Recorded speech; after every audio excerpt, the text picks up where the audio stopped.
And Craig. I'll hand over to you both.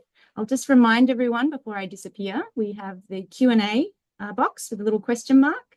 As questions arise, please pop those in the Q&A and I'll pop back on around 12:40 and we can cover those questions then. Let's go. Excellent.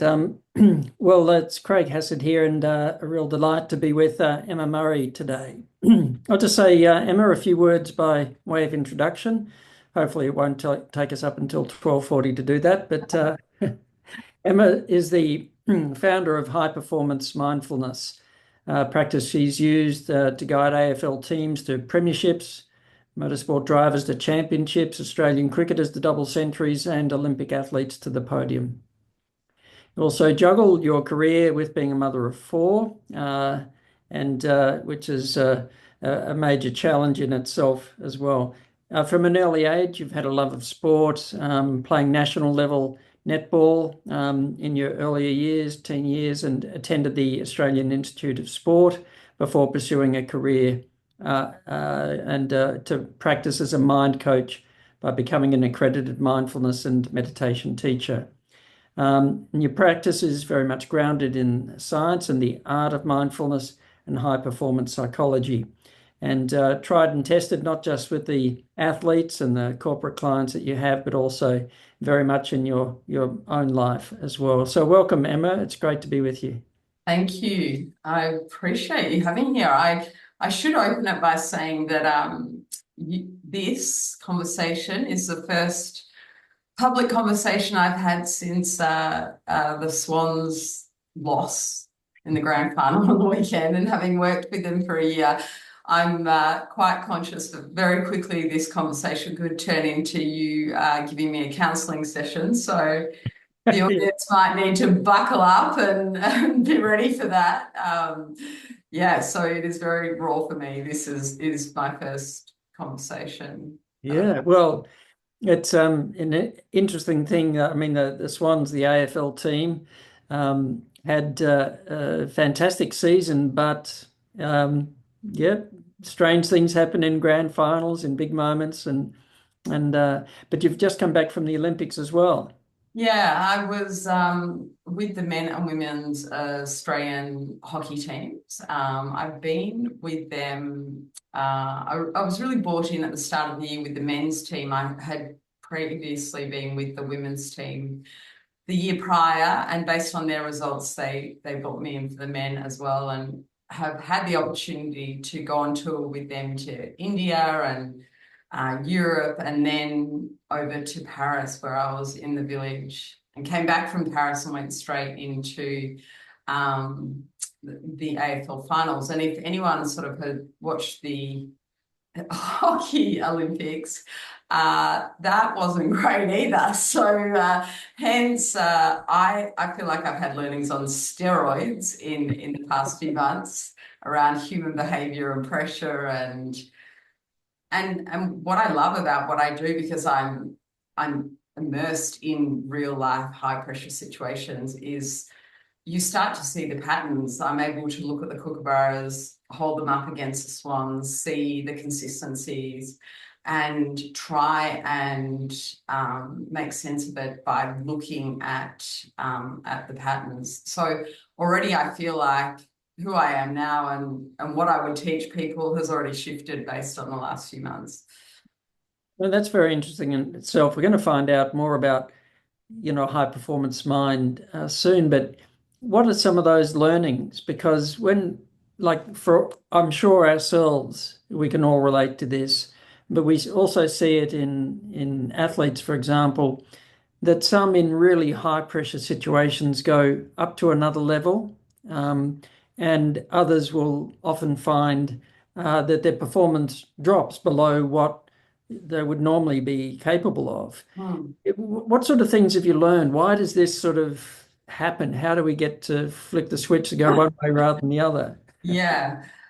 And forgive me if I don't articulate it well. As I said, I haven't really talked it out a lot. So I haven't yet refined my thoughts around it all. But when I came away from the Olympics, and it's funny, they lose, they go out that night, everyone goes drinking. I don't. I go to bed and write like 6 pages of what I learned, what stood out for me, you know, and what I captured pretty quickly was the difference between someone who is playing to win versus someone who's trying not to lose. And when we look at the Kookaburra's journey, they've had some significant losses on the big stage, World Championships, Olympics, where they were expected to win and they didn't. And we thought we had done work around that. You know, again, I'm just doing what I know. So I thought we'd done enough. And the results were that we won the lead-in tournament and we were playing unbelievable hockey. So the evidence is, yeah, we've put that to bed.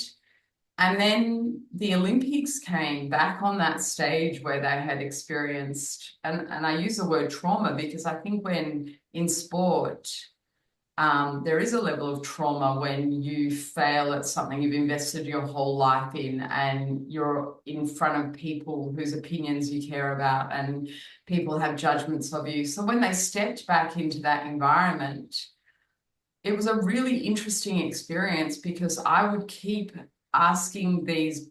We won our first game. I think we won our first 2 games, but they just weren't great. They just weren't in flow. And when I would ask the boys, how did you feel? The answer was always good. Yeah, I feel good.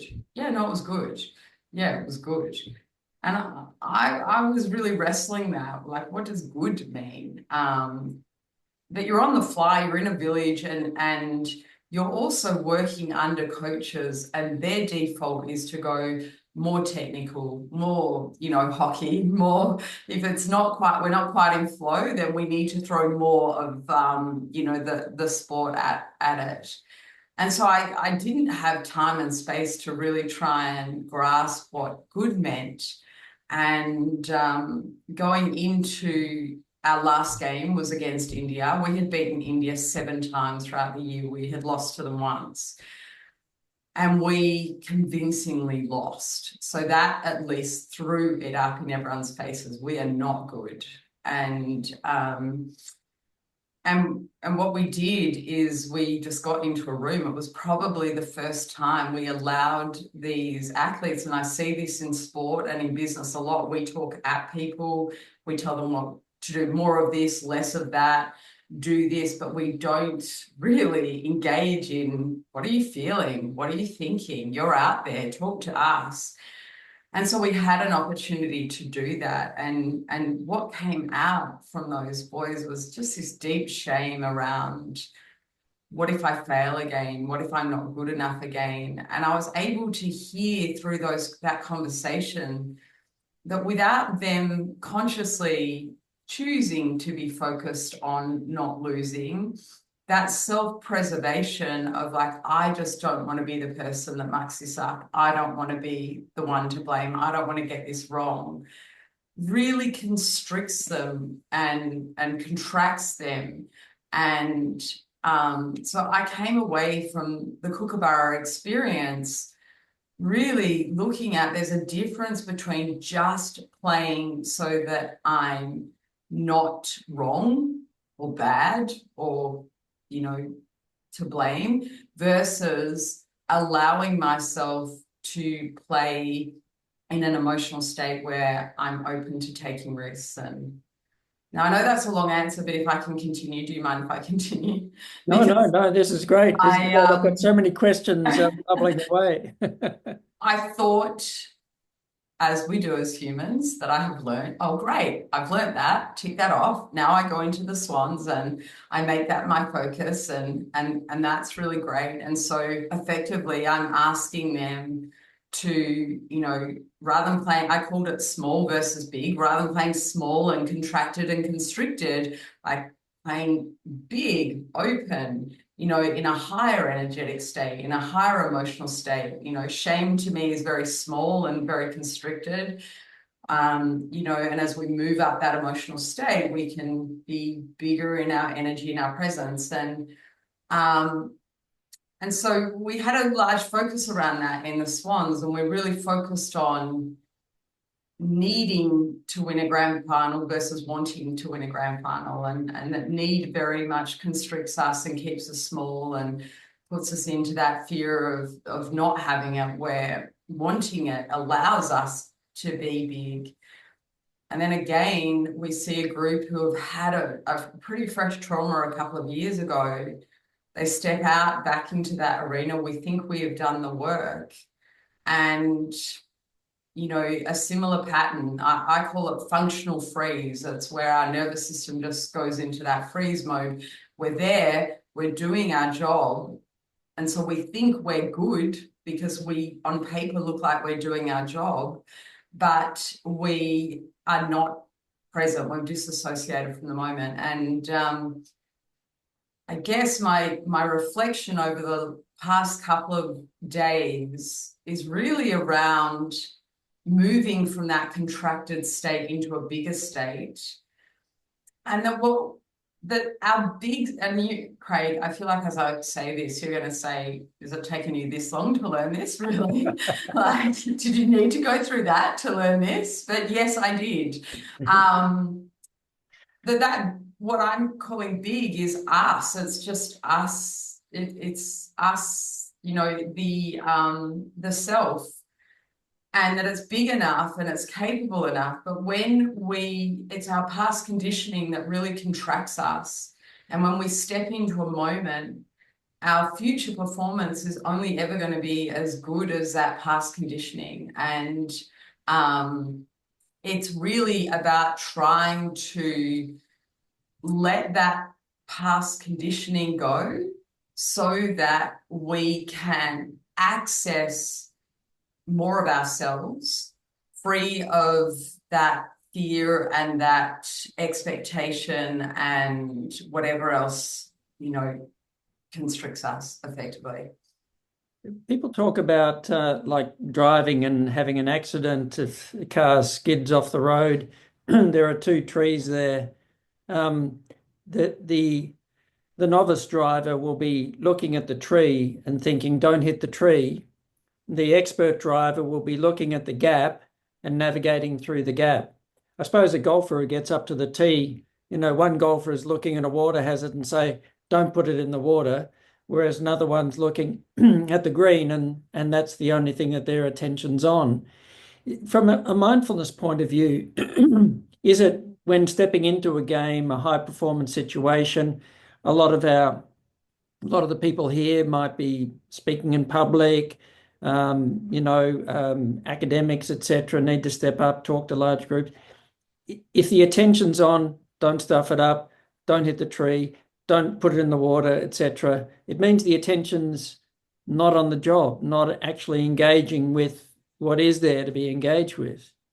So that has been the whole basis of my work, is been to really help athletes hold their attention on their process. Now, I do a lot of work in motorsport. I've worked with Oscar Piastri, the Formula One driver, since he was 16 years old.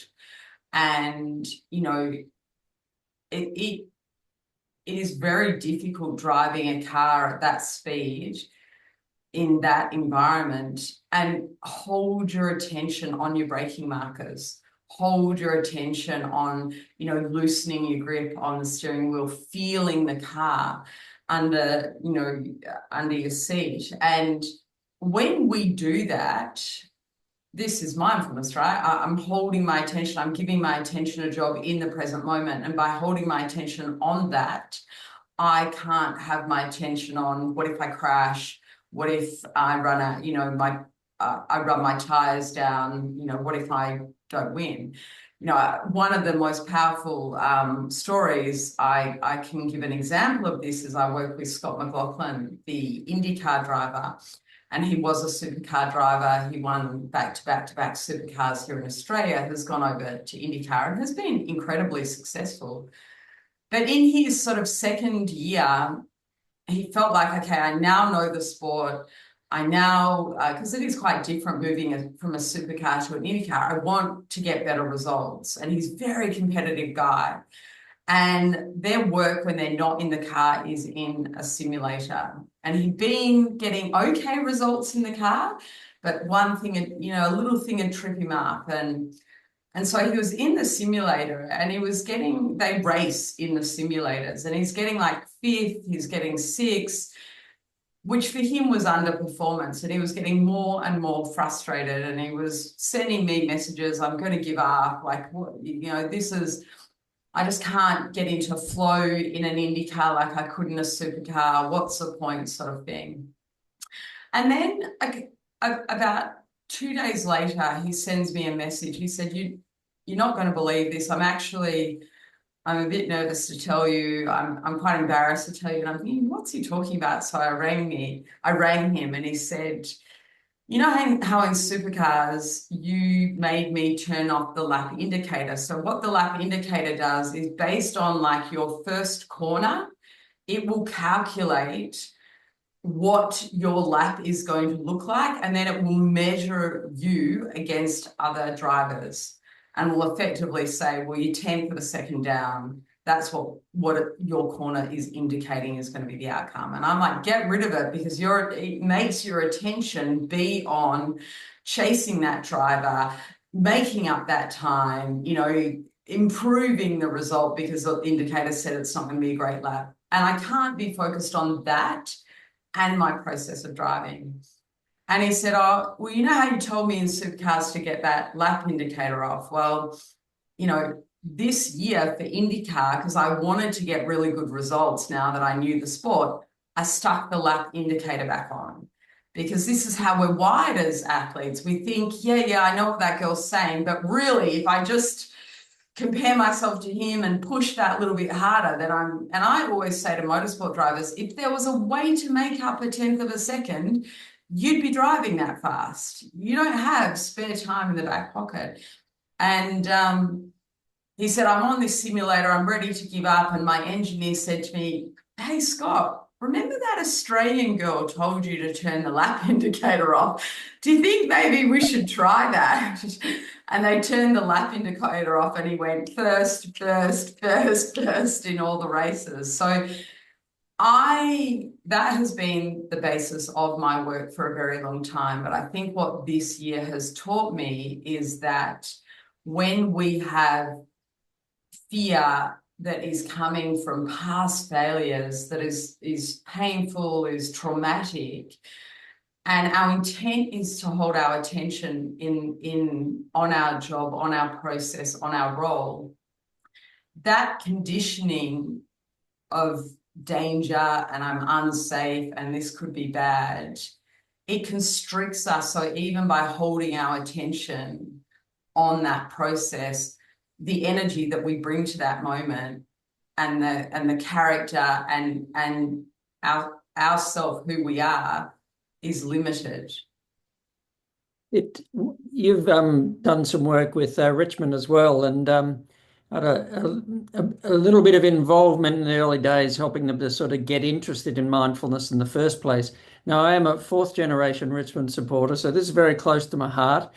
Many past traumas, but there was a golden period from 2017 to 2020. Now, one of the things that struck me about Richmond, and I guess we could consider in that period, but consider any of us, wanting to function well, is that what struck me was the joy, the spontaneity, the camaraderie, the loving the challenge, the kind of learn from experience, don't grieve over it. That was very much a part of the sort of the mindset you could see them taking out onto the ground.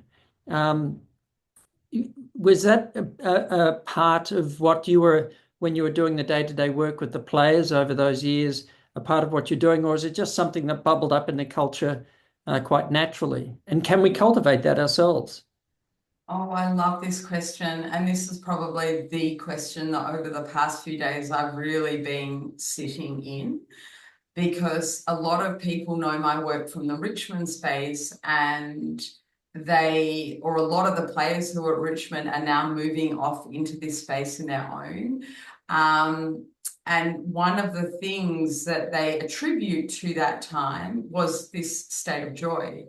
and that if we're in that state of joy, then we're going to get those results. And my biggest learning for Richmond came when I left Richmond, and I watched them really disintegrate.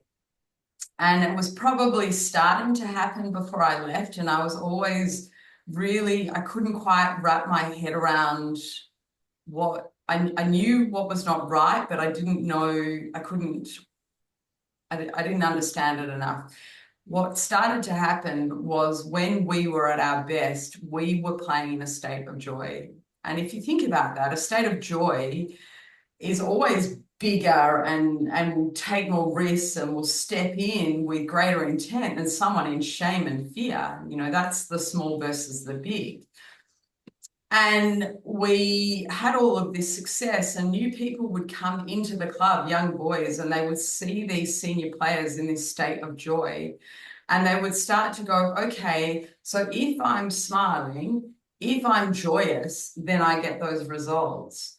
So now they are layering themselves with the expectation to be joyous and the, you know, the fake smile and hoping that that is what leads to those results, because the players, you know, they are athletes and they're learning this work, but they can't always articulate their experience.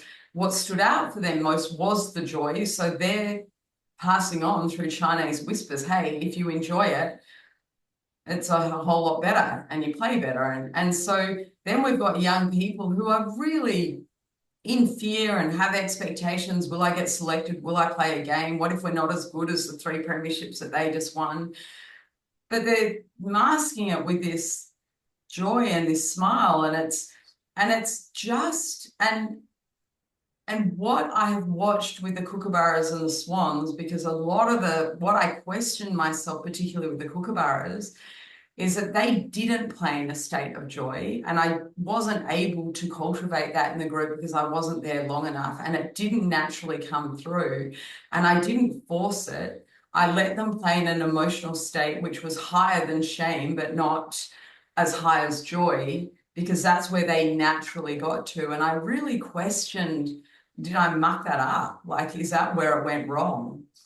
But what I have been really sort of looking at and exploring is that trying to sit in joy for the sheer sake of sitting in joy, but it's just layering over fear and expectation, is just more layers that is burying our being in its most natural present state.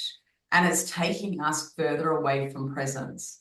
And I think when we play in pure presence and with an absence of expectation, and our pursuit is in the execution of our process, and we find joy in the execution of our process, then that joy will come from that. It won't come from us the other way around. I'm choosing joy so that I get those results. You know, I don't know, I could be wrong. I'd love your thoughts on it, to be honest. Well, one word that kept coming to mind when you were speaking about that was authenticity. Some years back, ANU got interested in some of the kinds of programs we're running here on mindfulness at Monash, and said, you know, could we do a study up here, work with our academics? So it was a 2-year project. But one of the things that HR was interested to measure was authenticity, along with work engagement and well-being, etc. But authenticity went up significantly through mindfulness. And for me, to be mindful is, if there's fear or anxiety or lack of confidence, is just to be curious, to notice it, to not being fixated on it, but just to be able to own it. You know, just, oh, this is what's arising in the moment. But that sort of leaning into it, that noticing it, starts to give us the wherewithal to not necessarily be dominated by it, but to find that way through it. But authenticity kept coming to mind like trying to put a veneer on the outside, but actually feeling something totally different on the inside is not, I wouldn't understand that necessarily as being very mindful. I'd be interested in your thoughts. Well, I actually had this conversation with Nathan Buckley, actually, since the Swans game. We were backing and forth around, is it possible in these performance environments that are conditioning players through the nature of, the sport and what we reward and what we report in the media and, what we review, and is it possible that we can get a group of young players to just be curious and be okay with sitting in that space of leaning into, what am I feeling? Where's my attention? Without attaching to the results? Is it possible in these environments that are so result driven that we can take a group of young people and get them into that state? And when Nathan was asking me that, I felt like that it has to come from the coach and the environment that is set, the language we use, what we value in that space, what we review, what we reward, what we celebrate, what we, the language and the emotion that we give to mistakes and failure, and we have to change the environment. And I think this year has taught me that, I guess, where I got tripped up, I'm going into these environments quite late in the piece, and you end up sort of band-aiding it a little bit without making that change to the environment and people genuinely, rewarding and celebrating different parts of the game. These kinds of changes for us personally, whatever our field, whether it's in, athletic or whether it's in some other domain of life, these sort of personal changes don't seem to change like that. Oh, just practice this and it'll be all different tomorrow, let alone a culture within an organization or within a team. So is there a kind of, we're often so impatient for results and expectations and quick, I want to do this to make everything different. But do we have to sort of be patient with the process and realize these things take time, especially if there are deeply ingrained habits of thinking or reacting and doing things? Do we need to be a little bit more patient and see this as actually a longer term process? Oh, absolutely. And we have to, I think, I think when an individual is seeking to learn the biggest challenge I see in business and in sport is you're working with individuals who are not necessarily choosing to go on this journey. I chose to go on mindfulness journey. You most likely chose it as well. And so you have that natural level of curiosity and compliance and willingness and the ability to reflect. But for a lot of people, it's like, I'm in this sporting club and there's this girl and she's asked me to do this, and I'll do it when it's comfortable for me to do it, but I won't when it's not, because I'm not seeking this myself. So it's not coming from that place of deep curiosity as a practice. So when we are trying to bring it into our workplaces, when we're trying to bring it into our sporting clubs, yes, we need to be patient, but I also think we need to step it out. So we need to make it more of a formula that we can sort of capture people along the way. So, I talk about in this concept of having an A game and a B game, and maybe that's big and small, I'm not sure. But, this A game is when I have my attention fully focused on what I can do. It's focused on, my process in the moment. It's focused on, that execution of the process and the controllables of my process. And that B game is when my attention is pulled to all of the stuff that's out of my control, and the fear of failure and fear of other people's opinions and the outcome and all of that stuff.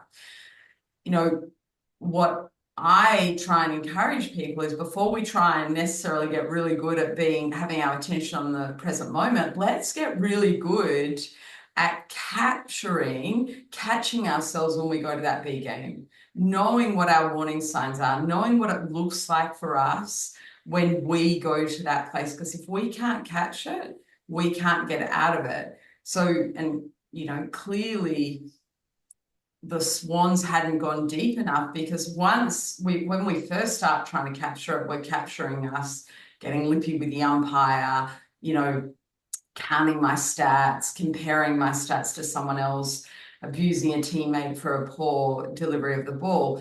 Once I get that very quickly under control just by calling it out, then we've got to look a little bit deeper to what it looks like when we're in that B game. It's in that I go quiet and I shut down, and I perhaps, don't see options as well, so that I can really first recognize the warning signs that my attention are not in what I call a helpful place. Not necessarily a negative place, but just unhelpful. When I have my attention on, the stats, it's not terrible, but it's not helping me. The lap indicator, that's not going to help you. And so we want to capture the warning signs that it's telling us that, and we need to be patient for that. Sometimes you're going to get 3 days down the road and lie in bed and go, I see what I've been doing for the last 3 days, where my attention has been going.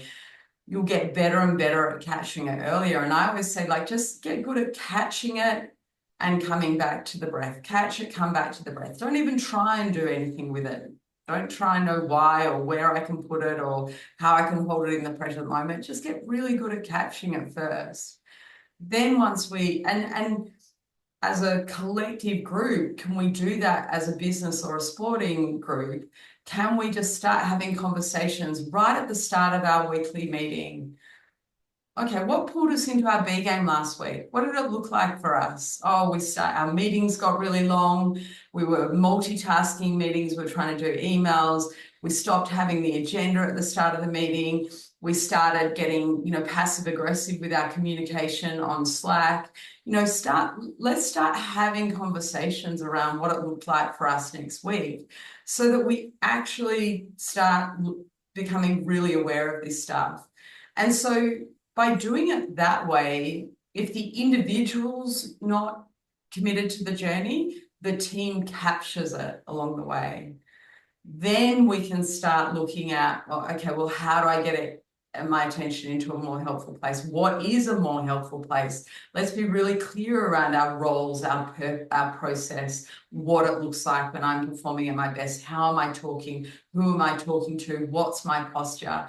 Let's actually start looking at that so we know where to put our attention. Whereas when you and I go on the journey of mindfulness, we're probably doing that all as one process because we're so interested in it and we're choosing it for ourselves. But when someone's not, I feel like we really need to step that out. I think that's often a really valuable place to start learning about mindfulness I throw a lot of questions in like this. What's the cost of being unmindful? What does it feel like to be unmindful? Before even trying to make a case for mindfulness, is just noticing what the other is like. And then when we get some clarity about that and recognizing it and noticing the cost of it, okay, do we want more of that or do we want less of that? If we want less of that, then, okay, well, how do we cultivate it? But it's just like, as you're saying, the ability to observe what's happening, not to criticize. I dare say that's a big challenge, is to observe something that we maybe feels not useful and not to criticize it, but just to notice it and then to have something that we can start to practice to step back into the lane, as it were. I think the noticing can be really hard. Let's say that in both the sport and the business space and in that performance space, because quite often these unhelpful places that our attention has sat for so long and it's so habitual for us has actually served us really well. You know, it's got us the promotion, it's got us into the team because I'm the one that scored all the goals. It's, you know, and so sometimes it's difficult for people to recognize that actually that's not helpful to me, and it maybe served me in, you know, junior football, but it's not serving me now in an AFL club. So I see that as one challenge. And the other challenge I see is that in business particularly, you know, our attention is just we are so distracted all of the time. I don't think businesses really understand the level to which their productivity is being affected by distractions. And so these distractions are creating feelings in people, and these feelings are driving people's actions. And their actions are very much where they're working on low priority work. They're working on work that is comfortable for them. They're taking, you know, they're multitasking because their feelings drawing them to that and drawing them to that and drawing them to that. And it's not an obvious distraction. I'm not on my phone. That's not the distraction. Or my distraction is not, you know, someone coming and interrupting me. It's that my attention is being pulled to what will people think of me if I get this wrong, and imposter syndrome, and, you know, the worry of making a mistake, which is kookaburras, you know, just making sure I get through my day without making a mistake. You know, I did some work recently with a really large organization, and they were like, they've had all these layoffs. They're investing resources in different places, so the bonus structure has really changed. And they're like, you know, our people just aren't as creative as they used to be. They're not taking the same risks. And it's like, of course, their attention is on what will happen to me. Will I lose my job? You know, will I be the next to fall victim to this change? So they're playing small, they're hiding, and so it's not necessary. I don't want people to think of distractions as just phones, social media, interruptions. We're getting distracted by these fears that are changing our behaviors in ways that don't look on the outset as really destructive, but they're just dropping our performance, and they don't feel great. They feel hard. It feels a grind. It's exhausting. We get to the end of the day. We don't feel like we've been in flow in our day. And so we're sitting in a stress cycle all day, doing our job, reaching our KPIs, winning our games, but it doesn't feel very good. I sometimes feel like as we go through life, we've got a commentary team in the background commenting, judging this sort of internal distractor. And, you know, there's a lot of interest in the default mode network these days with the worry, the rumination. It's like the commentary team, and our attention's often on that commentary, and it's not particularly helpful, and it's certainly very distracting from what we're doing. I mean, imagine if the commentary team was just full of worry and criticism and judgment the whole time, and it's not a commentary you would want to listen to, but we often unconsciously do. Yeah, of course. And my advice to people is you might not catch that commentary, but what you can catch is that you've gone quiet in a meeting. You've stopped sharing your ideas. Your posture has shifted. You know, so knowing what your warning signs are to tell you, hey, I must be in that commentary. And rather than trying to engage in a conversation with that commentary and convince them that, no, I'm okay and I don't need to listen to you, that I can just pick up my attention and put it onto a controllable aspect of my process. And I ask people to do that by literally ask yourself the question, what can I do right here, right now in this performance moment? What can I do right here, right now that plays to my strengths? I can ask that question. I can open my posture. I can, lean in and look at people. I've had football players running around the field saying, what can I do right here, right now? Oh, I can turn my feet on. What can I do right here, right now? Oh, I can turn my head and spot the ball and spot my opposition. So just trying to break the natural default of, I can't do this. This is too hard. This is not working. Shut down. Get out of here. This is no good. Stop. Go to your breath. Recognize from the warning signs that you're in an unhelpful place. You don't need to know why, what it means, where it's come from. Just recognize that you're there, come to your breath, and now pick up your attention and put it into a helpful place that will help you perform at your best, will help you, bring your best of yourself in that moment. Fantastic. Now, Jess has come back online, so I think we've got some questions in the Q&A. So, Jess, would you be happy to put some of the questions for Emma? No, for sure. We've got a lot of questions. I'm going to do my best to get to as many as I can. My best to be quick. I'm going to start, I think, with this one here from Verity, who says, thanks so much, Emma, for such a wonderful and insightful discussion. I'm curious, how do you apply what you have learned off the field in your own life? Yeah, my personal story that I think a lot of people know, but not everyone knows, is that I have 4 children. That in itself keeps me busy. But my eldest son, when he was 14, he's now 21, he broke his neck and sustained a spinal cord injury. And the challenge with spinal cord injury, he's quadriplegic, which means no feeling or movement from the chest and shoulders down. It's relentless. It's there every day. You don't get a break from it. There's no treatment to, on this journey of hope, and you're just there with a really significant injury and the stuff that comes with that. And as a parent, we don't like to see our children in pain, and we want to fix everything for everyone.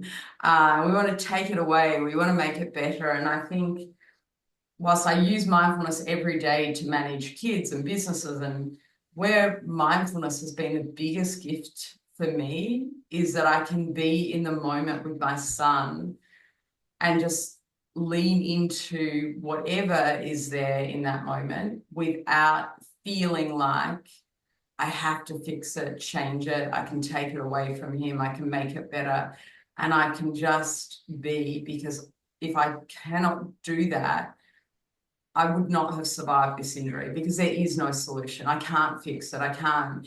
And so that would drive me crazy. So just being able to be, and that takes work. Some days I'm better than others, but to just be present without layering the future fears of spinal cord injury and the past regret and worry and what ifs and if onlys, without layering that into the moment that I can just be with my son, is a gift every day.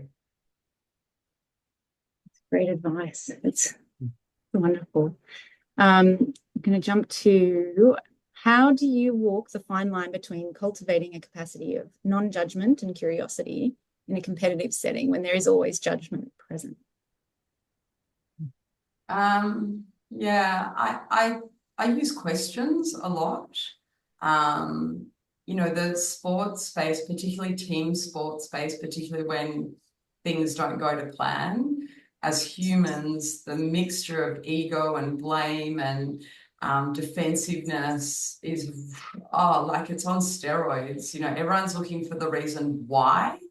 And because if we know why we just lost that, then we can justify it for ourselves and stop it from happening again. So that it goes into steroids. And what I've been practicing, and it is a practice, and I actually wrote someone a text yesterday to say how proud I was of myself, because I just sat on a really difficult conversation where I was, really having a lot of ego and blame thrown at me, and I was able to just stay present and ask questions. What do you mean by that? Tell me more.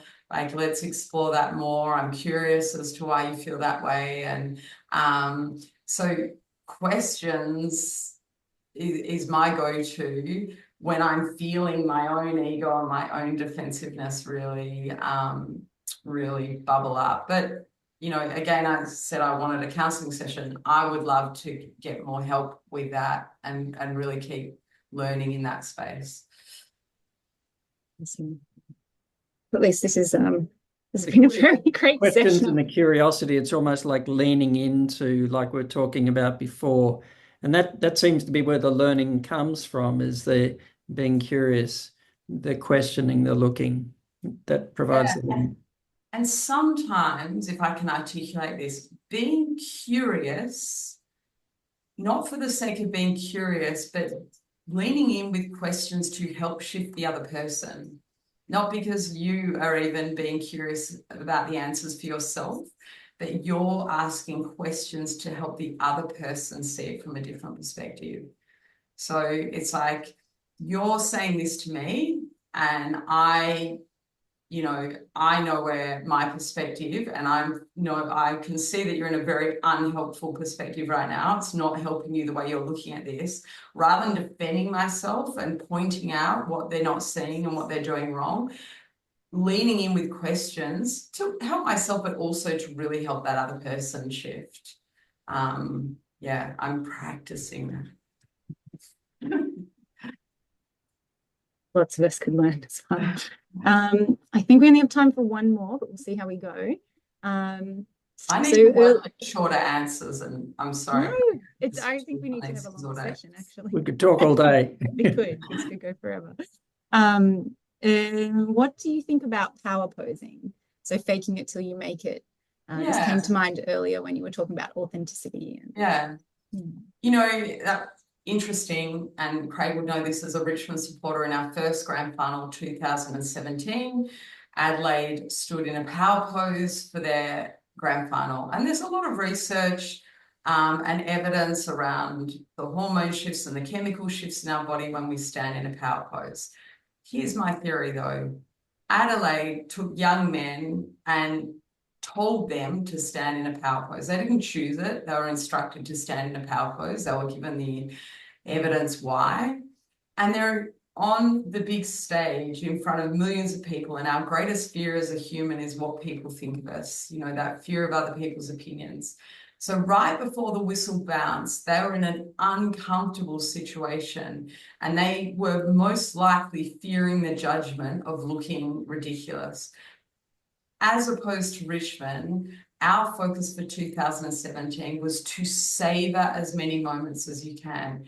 Savor that moment where you walk out onto the crowd and on the ground and look around and see the crowd. You hear the national anthem. You feel your feet on the ground. You feel your touch of the humans around you. Savor that. Enjoy that. That's part of your experience. That's worth celebrating. And we see them finish their grand final. They're genuinely hugging laughter. So they step into the emotional state in those first minutes, in an emotional state, a big emotional state. Joy, love, excitement, gratitude, versus an emotional state of shame and embarrassment. And straight from that whistle, that is how they played. So if you're choosing a power pose because it gives you confidence and energy, that's great. But with this practice, I don't believe we can ever force, we are all going to do this. Everyone before a game does this. Everyone must do this. You must find what feels comfortable for you and enables you to get into an emotional state where you can bring your best to the moment. It's being in the moment, isn't it? Yeah, it is. Yeah. Humans, we just think we can, tick a box to get best performance. And if we do this and we do that and we do this, but really, if we can hold our attention in the moment and release those layers that, whether it's fear, it's expectation, it's pressure, what we're physically capable of in that moment is greater than anything we've trained, anything that we think is humanly possible. Because we're pretty amazing as humans. We have everything we need inside of us, and it's going to look different for each individual, but us at our natural best is pretty damn good. But the the challenge is, how do we do that for each individual? And then how do we do that for a group of individuals? If anyone finds the answer, clearly I could do with a bit of help. And yeah, I would be open to discussing and theorizing and exploring, because, you know, I think this year has taught me there is no one answer for it.